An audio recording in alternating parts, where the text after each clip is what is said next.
he was missing a couple of his teeth, but he just looked at me, he's like, oh, you crazy, man. He just walked away giggling. Oh. I don't know if it was because like the air is a little warmer.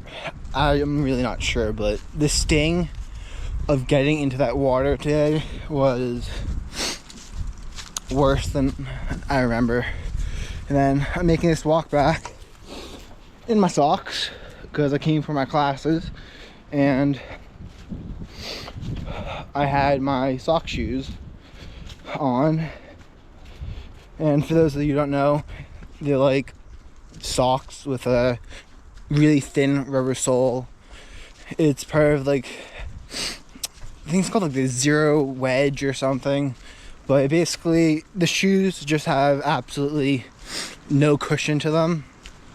They just have a little bit of resistance for a puncture.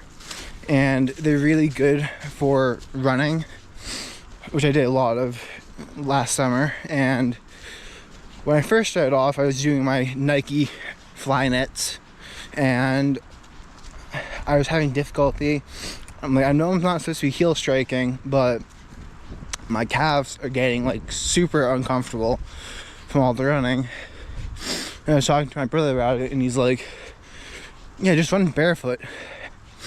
It literally forces you to run with proper posture because of how uncomfortable it is if you are not using it. So instead of running completely barefoot on the roads, I decided to get like sock shoes that will give my feet a little bit of protection in case there's like broken glass or something. And those work out really, really well. And if you ever want to get one, buy them off Amazon because you can find them for like $26 there. I know there are some websites that sell them for like $70 something. They're the same ones, man.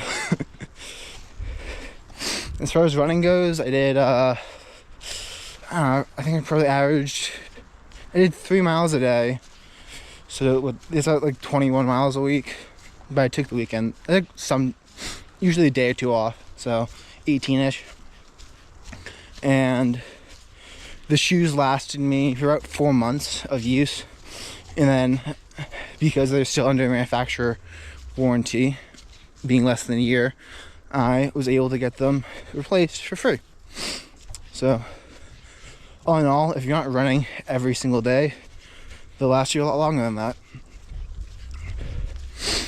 But if you do go running, I recommend waking up really early before the sun rises and going for a jog. And if you can do it out in nature, not out in nature, but like out in like suburbia, or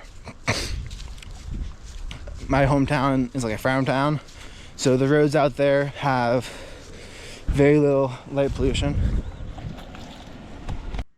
So I just met this fisherman right there. I'm not sure you can see him right in the middle of the screen walking away. And I moved away the camera for a second to talk to him. And he's like, he's just laughing at me. He's just like older gentleman with kind of like a wilderness look to him, with the beard and like the old long hair. And he was missing a couple of his teeth, but he just looked at me, he's like, oh, you crazy, man. He just walked away giggling. Yeah, no, the air now, 35 degrees. Not bad. A lot better than it was yesterday. I am definitely glad that I pushed this to do it in the evening. And I am even more glad that I did it today, because I was slightly worried that me pushing it was like me trying to like not do it. And because if I do it in the morning before anything else, I know I'm definitely gonna get it done. But if I wait and I do it a little bit later in the day, I mean, something could hypothetically have popped up that would make me too busy, and that is what I try to avoid when I do it first thing in the morning. And there we go. Take this out. Yeah, I'll invest in, if these videos ever getting views, I'll buy some better camera setup, because right now I'm currently just tossing it in my cup holder and hoping that it doesn't fall out.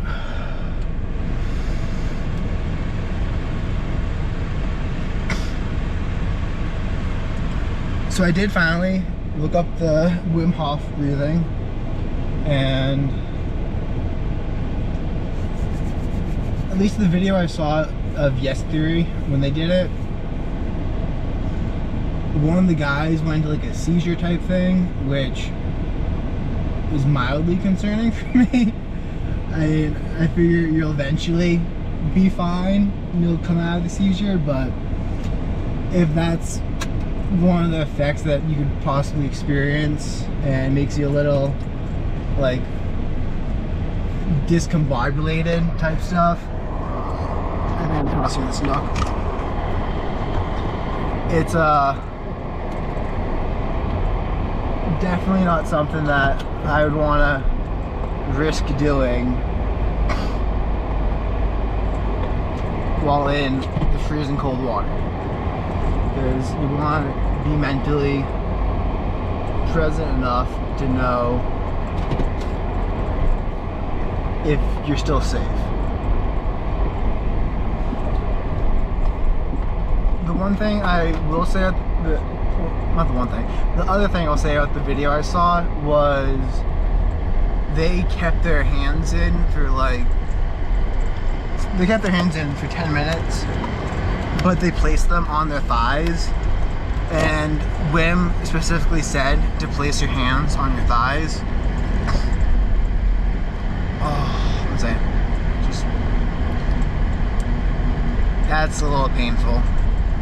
Just the blood coming back into the fingers, and it's mixing around my body.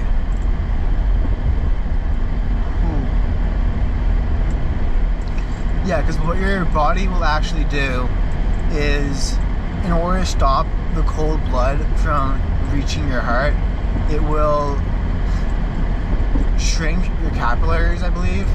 I'm not 100% sure, but I'm pretty sure it shrinks your capillaries and your arteries in your extremities, and it stops the blood circulation.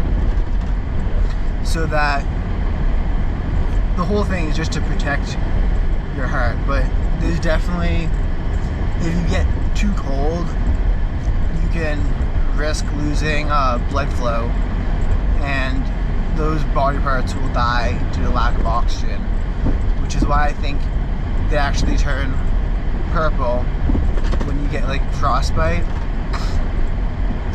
I'm not sure about this. I'll do a little bit of research, and if I am correct on it, then I most likely will not crop this section out of the video. But my thinking is, both when you put an elastic band around your finger or something when you were a kid, I know with what are they called? Clingies, stringies, silly bands. Okay, yeah. So their silly bands were absolutely massive in my elementary school, and some kids would like wrap them around their fingers and stuff, and watch the fingers like go reddish purple. And I'm wondering if that is the same effect happening with frostbite, because your limbs will also go reddish purple due to the lack of oxygen.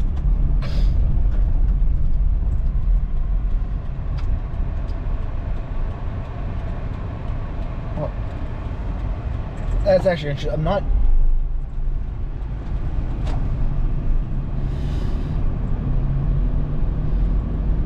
Do your fingers use oxygen? I think your body needs it. Maybe it's the Krebs cycle or something, but I think your body needs it to utilize ATP, and the byproduct of ATP is CO2, which is released back into the blood, and then your lungs exchange it. This is like freshman bio I'm trying to think back to, so maybe I'm right on it.